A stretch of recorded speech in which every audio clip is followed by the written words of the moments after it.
আমি অজু করে আমার বাচ্চাকে বুকের দুধ খাওয়াতে পারবো কিনা। অজুর পর মেয়েরা যদি বাচ্চাকে বুকের দুধ খাওয়ান কোনো অসুবিধা নেই, এর কারণে অজু ভাঙবে না। অনেক মা বোনরা মনে করেন সন্তানকে বুকের দুধ খাওয়ালে মনে হয় অজু ভঙ্গ হয়ে যায়। এটা অজু ভঙ্গের কোনো কারণ না। অজু করার পর বাচ্চাকে দুধ খাওয়ানোর পর আবার ওই অজুতে আপনি নামাজ পড়তে পারবেন, কোনো সমস্যা নেই। অজু ভঙ্গের সাথে সম্পর্ক হলো অজু ভঙ্গ হওয়ার মতো কোনো কারণ পাওয়া গেছে কিনা, শরীর কোথাও নাপাক বের হয়েছে কিনা, ঘুম এসেছে কিনা, সেন্সলেস হয়ে গেছেন কিনা, বেহুশ হয়ে গেছেন কিনা, এরকম বিষয় দেখা দিলে, পেশাব পায়খানা করলে, আপনি বায়ু ত্যাগ করলে তখন অজু ভাঙবে।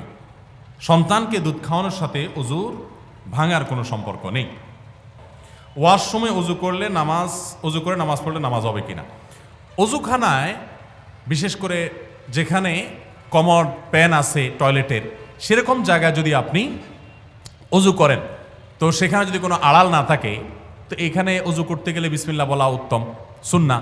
তো সেই সুন্নত কাজটা করতে গেলে আপনার অজুখানাতে আল্লাহর নাম, টয়লেটের মধ্যে আল্লাহর নাম নিতে হবে। টয়লেটে আল্লাহর নাম মুখে উচ্চারণ করা মাকরুহ, নিষিদ্ধ। সেজন্য অজু যদি আপনার টয়লেটেই করতে হয় তাহলে অজু করে নামাজ পড়তে পারবেন, শর্ত হলো বিসমিল্লাহ মুখে উচ্চারণ করবেন না, মনে মনে থাকবে। আর সবচেয়ে ভালো হয় যদি টয়লেটের ভিতরে অজু না করে বাহিরে কোনো বেসিন টেসিনে অজু শুরু করে দেন, পাওটা ভিতরে গিয়ে ধুলেন, তাহলে সেটা সবচেয়ে উত্তম। সেরকম যদি কোনো ব্যবস্থা না থাকে, টয়লেটে অজু করলে অজু হয়ে যাবে, কিন্তু মুখে কি করা যাবে না, বিসমিল্লাহ বলা যাবে না, মনে মনে বিসমিল্লাহ বলবেন। আর যদি সুযোগ থাকে তাহলে নিজের বাসাবাড়ির টয়লেট হলে সেখানে অজুর জন্য যে টেপ বা বেসিন রাখা আছে ওইটার সাথে কমোডের সাথে যাতে একটা পার্টিশন হয়, ওয়াল দিয়ে দিতে পারেন, অথবা আজকাল অনেক প্লাস্টিকের পর্দা আছে সেগুলো দিয়ে দিতে পারেন। যদি ঋতুস্রাবকালীন সময় ঔষধ সেবন করায় ঋতু বন্ধ করা হয় তাহলে সেটা জায়েজ হবে কিনা। মাসিক বন্ধ করার জন্য অনেক ওষুধ পাওয়া যায়। এই ওষুধগুলো ব্যবহার করে যদি কেউ মাসিক বন্ধ রাখেন, বিশেষ করে রমজান মাসে উমরা করবেন বা অন্য কোনো সময় উমরা করবেন, রমজান মাসে রোজা রাখতে চান, এই জন্য তিনি ওষুধ খেয়ে রোজাগুলো রাখতে চান, অথবা তিনি উমরা যাবেন যাতে করে তার মাসিক হয়ে হঠাৎ করে তার উমরা বাধাগ্রস্ত না হয়, হজ করবেন, এই টাইমগুলোতে অনেকে করেন। তো এটা জায়েজ আছে যদি বড় কোনো সাইড এফেক্ট না থাকে। যদি আপনার শরীরে বড় কোনো ক্ষতি হওয়ার আশঙ্কা না থাকে তাহলে এই ওষুধ ব্যবহার করে মাসিক বন্ধ করা জায়েজ হবে। স্বপ্নে নিজের মৃত্যু দেখলে কি হয় এবং কালিমা পড়লে কি হয়। স্বপ্নে আপনি কালিমা পড়তে দেখলে ভালো, আলহামদুলিল্লাহ। আর মৃত্যু স্বপ্নে দেখলেই মানুষ মরে যাবে, ব্যাপারটা এরকম না। স্বপ্নের ব্যাখ্যাটা খুব সূক্ষ্ম একটা বিষয়।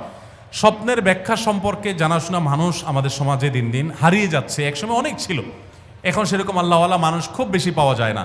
তো স্বপ্নের যদি কোনো কিছু দেখার পর আপনার মধ্যে অস্থিরতা কাজ করে, পেরেশানি কাজ করে, কখনো কখনো মানুষ এমন স্বপ্ন দেখে যেটা জাস্ট পেরেশানির কাজ, যে সাইকেল চালা যাচ্ছেন, অস্থির, আপনার গাড়ি ছুটে যাচ্ছে, কোনো একটা পেরেশানি হচ্ছে, উপর থেকে পড়ে যাচ্ছেন, এগুলো নর্মালি শয়তান দেখা মানুষকে পেরেশান করার জন্য।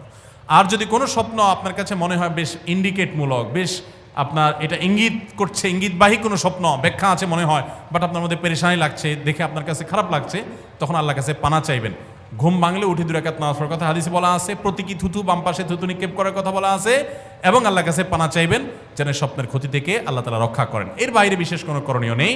আর মন্দ স্বপ্ন দেখলে সেগুলো মানুষকে বলে বাড়ানো, এটা নিষেধ আছে হাদিসে, বলবেন না যারা তার কাছে। আর যদি আপনার এমন কিছু দেখেন যেটা দেখে আপনার কাছে ভালো মনে হয়, আপনি মারা যাচ্ছেন, কালিমা পড়তেছেন, দেখা যাচ্ছে, আলহামদুলিল্লাহ ভালো, আপনি আরও ঈমান আমলের কাজ আরও বাড়াই দিবেন ইনশাআল্লাহ।